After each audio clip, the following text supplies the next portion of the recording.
and stick your head out and yell, "I'm as mad as hell, and I'm not gonna take this anymore!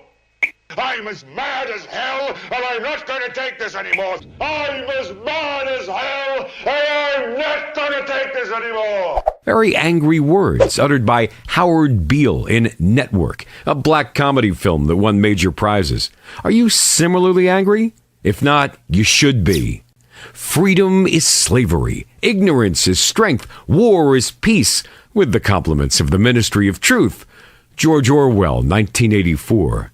Do these slogans sound familiar? If you imagine that such madness exists only in an Orwellian nightmarish world, you will need to reconsider, particularly when you hear phrases like friendly fire, which was first used by American television and subsequently by all world televisions. The phrase refers to armies mistakenly killing their own soldiers. They are said to be killed by friendly fire. Such phrases are used with a smile by men wearing smart suits and pretty women announcers. If the lies advanced by the media do not drive you mad, then remember George Orwell's words. Only the proletariat have retained their mental faculties, and they have not understood the great mass of rubbish and lies they are fed. They swallow it like a finch swallowing a corn seed, but discharge it without digesting it. The overwhelming majority of the world population are just like this little bird. In 1983, 50 major companies controlled 90% of the world's media. Is that a fair percentage? Well, today, only 6 companies control the world media. Is this hard to believe? People tend to think that companies like Fox, Wall Street Journal, New York Post are independent, but they all belong to News Corp. In short, we may say that CBS, Time Warner, Viacom, Disney, News Corp, and GE control 90% of the world media. I don't mean they control the news, but the media output, including films, documentaries, publications, etc. If we focus our attention on television, we realize that these companies control 70% of cable channels.